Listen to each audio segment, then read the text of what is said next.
The private company Twitter. The Musk era officially begins, but what can we expect from the platform under his leadership? Let's bring in Roger McNamee of Elevation Partners, co-founder there, to discuss it. Roger, Kanye West's Twitter account has already been reinstated. So there's one thing that has already changed. What else do you believe is going to change? So, David, I think the big question is which Elon shows up now. There have been two modes through this process, right? The first that we all are familiar with is the engineer Elon, who sends rockets into space and built out Tesla. But there's also Jazz Elon, which is the one that says whatever occurs to him and has been the primary actor in the whole Twitter drama that we've seen over the last 6 months. To me, the key thing is he's now got to service $12 billion worth of debt. So I suspect that his actions will be more reserved than his words have been to this point. But the thing that we should all pay attention to is, first, as shareholders, this is a big win, right? Public market, fantastic outcome. But now as citizens, we have to worry about what happens next. And Twitter has been a horrifically managed company for a long time. And it is a place filled with hate speech, disinformation, and conspiracy theories. It's been a threat to national security. It's been a threat to public safety and democracy way before Elon Musk got involved. And the fear is that if Jazz Elon prevails here, that we're going to see more of the unpleasant side of Twitter, and that's going to be a huge downside. And I do think that's a legitimate concern, but because of the debt, I do think that's the one governor on this whole thing, and that he's going to have to. I mean, I can't imagine wanting to pay that out of his pocket. Do you know what I mean? No, and not to mention he's put up a $25 billion of his own. He's got $7+ billion from other investors that include guys like Larry Ellison, Mark Andreessen. Not to mention Bin Talal just rolled in. There are a lot of reasons you could imagine that he will take that the Musk that you talked about and apply it here.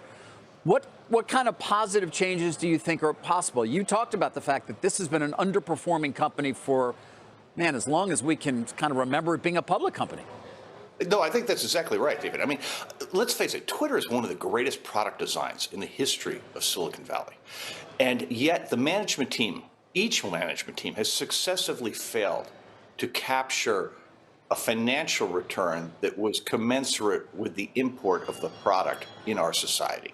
And I think that's a huge problem. I'm a big believer in Scott Galloway's notion that Twitter could be like Bloomberg. It could be this premium service with three core markets. It has journalism, politics, and celebrities. And those three communities live on Twitter.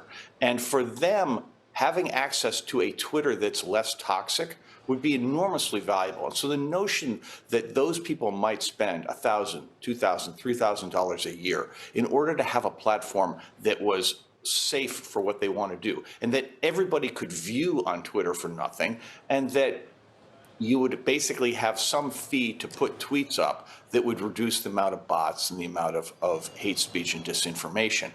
That model that Scott has put forward, I think, is a viable one. I've heard not a peep from anyone that that's likely to happen, but I do think it's possible. And, you know, I think that the people involved in this, they're smart people, and I can't believe they're just doing it, you know, to thumb their noses at the rest of the world. So we'll have to see what happens, but I think action is what we're going to have to look at here, not words. Interesting. Musk did say in his open letter that, quote, Twitter obviously cannot become a free-for-all hellscape where anything can be said with no consequences. I'm curious, what exactly is the hellscape threshold for advertisers, for users? You've heard all sorts of threats throughout this process, throughout the last 6 months, but where do you actually think the line is? You know, that is such an important question.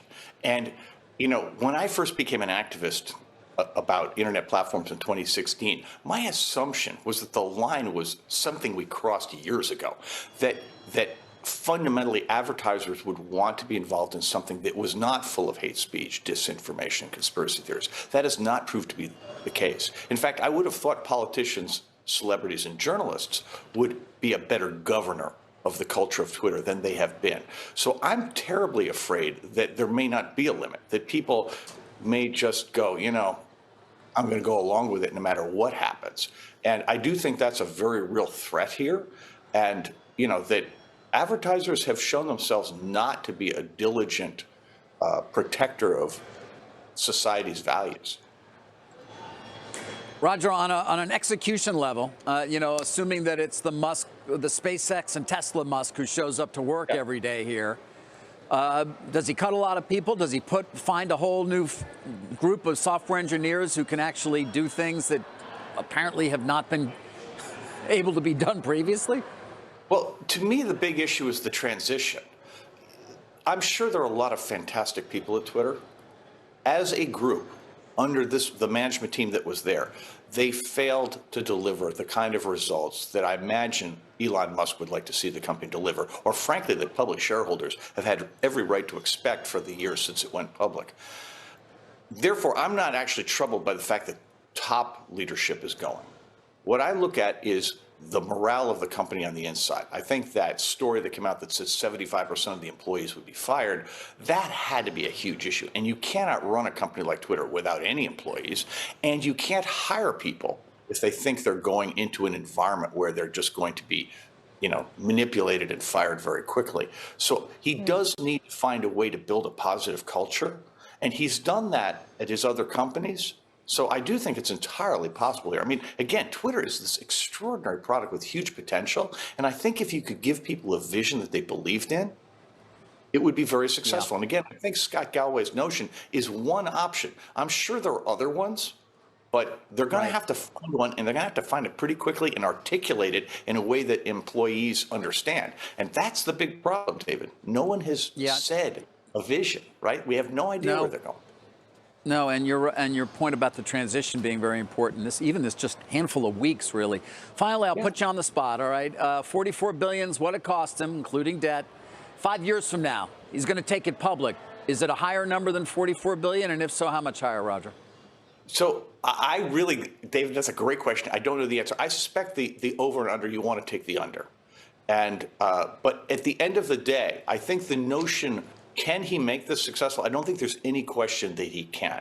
But I do think he's up against a whole bunch of changes in society that may make social media platforms in aggregate less valuable than they have been over the last 10 years. I do think the future is going to be different than the past. And it's not at all clear to me that, when he talks about product X, this notion of the all-in-one system, I do not think there is demand for a product like that. I think the phone, particularly the iPhone, is the integration layer people like. And so I do think there is an upward bound on what any of these companies can do. And I think that Facebook is experiencing that now with the metaverse. I think that Twitter will probably experience that over the next few years. Roger, always appreciate it. Thank you.